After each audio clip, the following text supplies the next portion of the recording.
¿Alguna vez te has preguntado cómo las Escrituras reflejan el plan perfecto de Dios para la humanidad? Globo terráqueo que muestra Europa y África. Este es un misterio profundo que ha capturado la atención de creyentes y buscadores de la verdad a lo largo de los siglos. Desde el Génesis hasta el Apocalipsis, la Biblia nos ofrece un tapiz de promesas, revelaciones y enseñanzas que nos llevan a comprender que, desde el principio, Dios ha tenido un propósito claro y amoroso para cada uno de nosotros. Así que quédate con nosotros, porque lo que viene a continuación podría cambiar tu perspectiva sobre tu relación con Dios y su propósito en tu vida. Para entender verdaderamente este plan, comencemos en el libro del Génesis. En Génesis 1:27, se nos dice, «Y creó Dios al hombre a su imagen, a imagen de Dios lo creó, varón y hembra los creó». Aquí, podemos ver que desde el principio, Dios tenía la intención de que los seres humanos fueran reflejos de su naturaleza. Pero, ¿qué significa realmente ser creados a su imagen? Este no es solo un hecho averiguado, es una invitación a descubrir nuestra identidad en Cristo. Este pasaje sugiere que cada persona tiene un valor intrínseco, un propósito que está impregnado de la esencia divina. Sin embargo, el plan de Dios no es solo sobre la creación del ser humano. También se ve interrumpido por la caída en Génesis 3, donde la humanidad elige desobedecer a Dios. Esta desobediencia trae consigo no solo el pecado, sino una ruptura en la relación entre Dios y su creación. A menudo, se nos enseña que esta ruptura fue un golpe fatal, y si bien es cierto que introdujo el pecado en el mundo, también creó la necesidad de redención, un tema que reverbera a través de toda la Biblia. Esto nos lleva a preguntarnos, ¿cómo se manifiesta el amor de Dios en medio de esa caída? La respuesta la encontramos en el plan redentor que comienza a desplegarse a partir de ese momento. En Génesis 3:15, Dios promete que la simiente de la mujer aplastará la cabeza de la serpiente, una profecía de la venida de Cristo.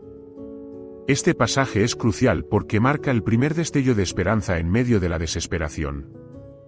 Esta promesa inicial nos enseña que a pesar del pecado, Dios nunca se alejó de su creación. ¿No es sorprendente pensar que incluso en nuestro peor momento, su amor es inquebrantable? A medida que avanzamos en la narrativa bíblica, vemos cómo esta redención se prolonga a través de las historias de los patriarcas. En la vida de Abraham, por ejemplo, encontramos en Génesis 12, 2-3 la promesa de que a través de él todas las naciones serán bendecidas.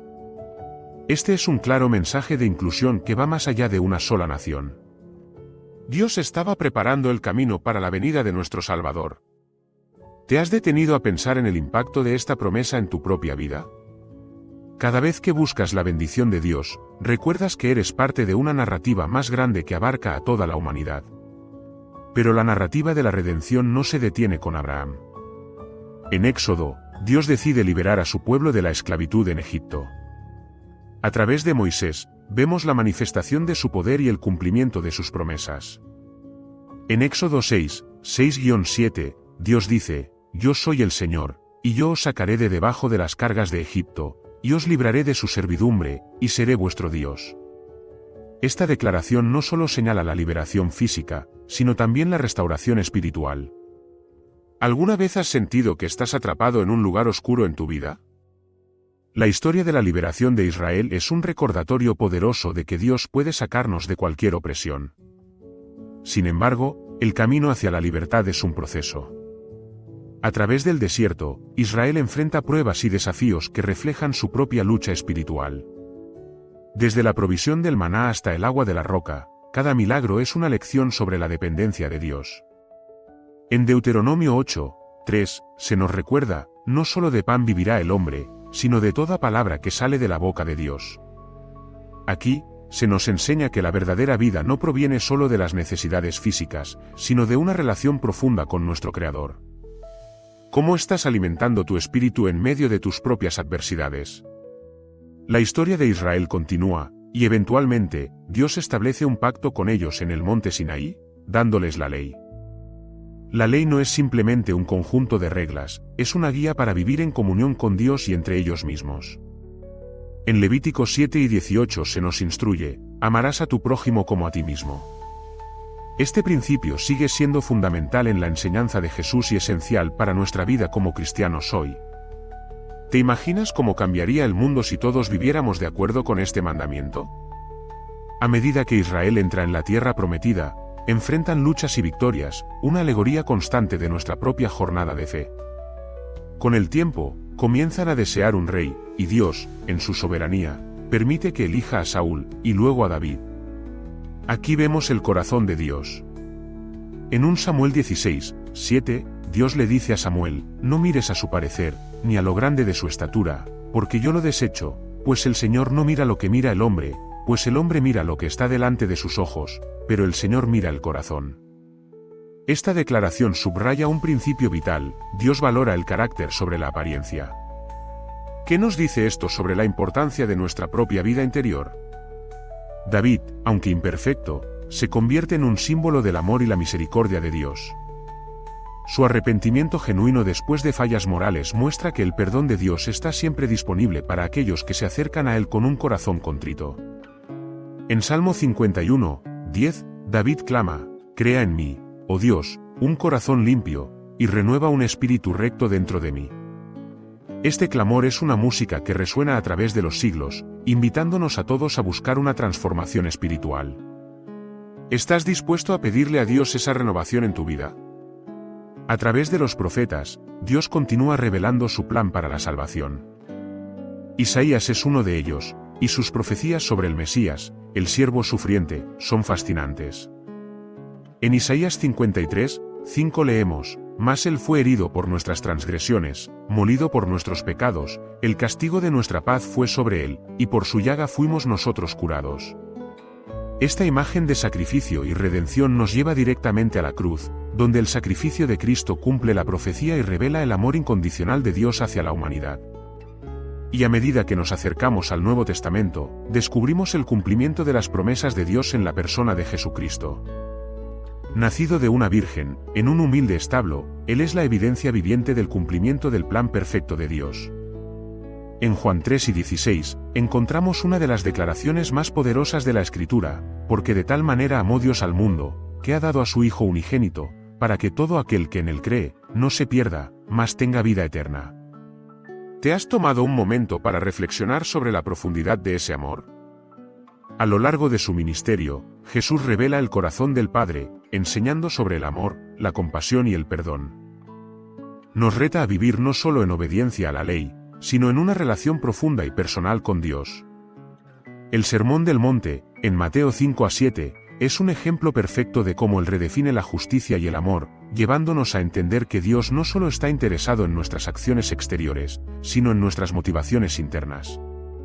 Aquí, se plantean preguntas difíciles y se ofrecen respuestas que pueden cambiar vidas. ¿Qué significa realmente ser un discípulo de Cristo?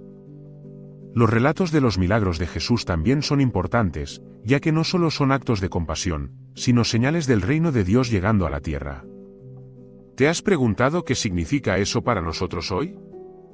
Estos milagros son declaraciones de que el reino de los cielos está presente y accesible, desafiándonos a volver a poner nuestra fe en el poder de Dios, no en nuestras limitaciones. La crucifixión de Jesús es, sin duda, el punto culminante del plan divino de Dios para la humanidad. En ese momento oscuro, Dios no solo demostró su justicia al juzgar el pecado, sino que también mostró su increíble amor al ofrecer a su único Hijo como sacrificio. En Romanos 5, 8, se nos dice: pero Dios muestra su amor para con nosotros, en que siendo aún pecadores, Cristo murió por nosotros. Esa es una verdad que transforma vidas. Incluso en medio de nuestro pecado, Dios nos ama y nos ofrece la redención. La resurrección de Cristo es la prueba final de que la muerte no tiene la última palabra. En 1 Corintios 3 y 55, Pablo nos declara: ¿dónde está, oh muerte, tu aguijón? ¿Dónde está, oh sepulcro, tu victoria? Este es un grito de victoria que nos asegura que la muerte ha sido derrotada, y que tenemos esperanza y vida eterna a través de él. ¿Cómo deberíamos responder a una verdad tan monumental? A través de toda esta narrativa, vemos que las Escrituras son un espejo del amor, la justicia y el deseo de Dios de restaurar la humanidad. Cada historia, cada profecía, y cada enseñanza apuntan hacia el mismo destino: la redención y la restauración de nuestra relación con Él.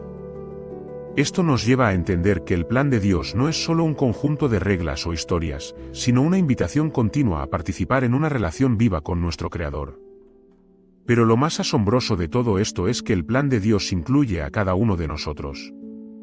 En Efesios 2 y 10, se nos recuerda, porque somos hechura suya, creados en Cristo Jesús para buenas obras, las cuales Dios preparó de antemano para que anduviésemos en ellas. ¿Te das cuenta de la profundidad de este mensaje? No solo somos parte de su historia, sino que hemos sido diseñados intencionalmente para cumplir un propósito en su plan. Mientras continuamos explorando cómo las Escrituras reflejan el plan perfecto de Dios para la humanidad, hay tanto más por descubrir y experimentar. La segunda parte de este recorrido nos llevará a adentrarnos en el día de Pentecostés, el auge de la Iglesia primitiva, y la esperanza culminante que encontramos en el Apocalipsis, donde se revela la gloria final del plan de Dios.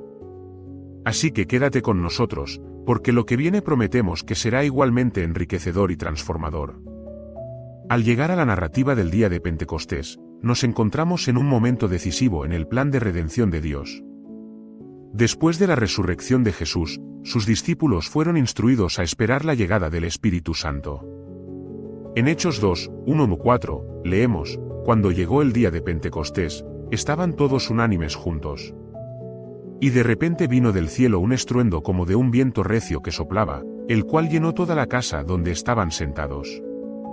Y aparecieron lenguas repartidas, como de fuego, asentándose sobre cada uno de ellos.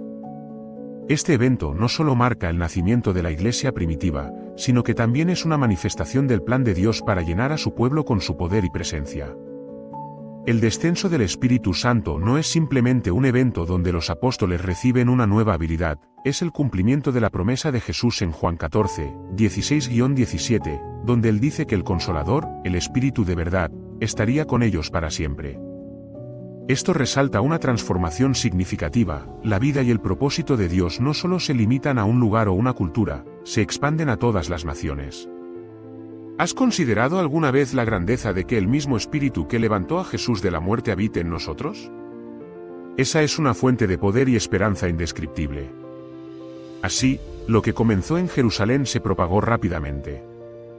La predicación de Pedro, junto con la autoridad del Espíritu Santo, llevó a miles a aceptar a Cristo en solo un día. Este despliegue del poder de Dios demuestra que su plan es inclusivo, abriendo la puerta a todos sin distinción. En Hechos 2 y 21, Pedro proclama, y en todo aquel que invocare el nombre del Señor será salvo. Este es un llamado poderoso que revela el corazón de Dios, su deseo de que nadie se pierda y que todos vengan al arrepentimiento. 2 Pedro 3, 9. En el transcurso de la historia de la Iglesia primitiva, vemos un fervor y una misión que marcan una diferencia radical en la sociedad de la época. Los apóstoles no solo predicaban, sino que también realizaban milagros y demostraban el amor tangible de Cristo al cuidar de los necesitados. En Hechos 2, 44-45 se describe como todos los que habían creído estaban juntos y tenían en común todas las cosas, y vendían sus posesiones y bienes, y los repartían a todos, según la necesidad de cada uno. Este estilo de vida refleja un modelo de comunidad que desafía las normas culturales y establece el fundamento del amor cristiano. ¿Cómo podemos aplicar este principio de comunidad en nuestras propias vidas hoy? A medida que nos adentramos en el Nuevo Testamento, el apóstol Pablo se convierte en una figura central en la expansión del cristianismo. Su historia de transformación, desde perseguidor de cristianos a uno de sus más fervientes defensores, es un testimonio del poder restaurador de Cristo. En 2 Corintios 5 y 17, Pablo escribe, de modo que si alguno está en Cristo, nueva criatura es, las cosas viejas pasaron, he aquí, todas son hechas nuevas. Esto no solo proclama el individualismo de la salvación, sino que también refleja el llamado a vivir en una nueva identidad que está enraizada en la gracia de Dios. Pablo también hace hincapié en la importancia del cuerpo de Cristo, la Iglesia, como parte del plan divino. En 1 Corintios 12, 12-14, nos enseña que así como el cuerpo es uno y tiene muchos miembros, pero todos los miembros del cuerpo, siendo muchos, son un solo cuerpo, así también Cristo. Este pasaje nos recuerda que cada uno de nosotros tiene un papel único que desempeñar en el plan de Dios.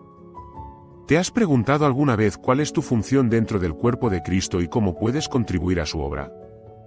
El viaje de la Iglesia primitiva está lleno de desafíos y persecuciones, pero también de una creciente pasión por compartir el Evangelio. En los viajes misioneros de Pablo y sus compañeros, vemos cómo Dios utiliza a personas comunes, llenas de su espíritu, para llevar el mensaje de redención a los confines de la tierra. Colosenses 1:23 nos recuerda que el Evangelio fue predicado a toda criatura que está debajo del cielo. Este impulso misionero de Pablo establece una base sobre la cual la Iglesia ha continuado creciendo y expandiéndose hasta nuestros días. Con el tiempo, el cristianismo se convierte en una fuerza influyente en la cultura romana, desafiando tanto las normas sociales como los sistemas de creencias. Esto nos lleva a reflexionar sobre el papel de la Iglesia hoy en día. Como seguidores de Cristo, estamos llamados no solo a vivir nuestra fe de manera individual, sino también a ser luz en nuestras comunidades. En Mateo 5:14, Jesús nos recuerda: vosotros sois la luz del mundo. Una ciudad asentada sobre un monte no se puede esconder. ¿Cómo podemos ser esa luz en un mundo que parece cada vez más oscuro? Ahora, al continuar nuestro viaje a través de las Escrituras, llegamos al libro de Apocalipsis. Este último libro de la Biblia no solo cierra la revelación de Dios, sino que también ofrece una esperanza gloriosa. En Apocalipsis 21:1-4, Juan describe una visión de un nuevo cielo y una nueva tierra, donde Dios habitará entre su pueblo, y enjugará toda lágrima de los ojos de ellos. Este es el cumplimiento final del plan de redención de Dios, donde la comunión perfecta entre Dios y la humanidad es restaurada.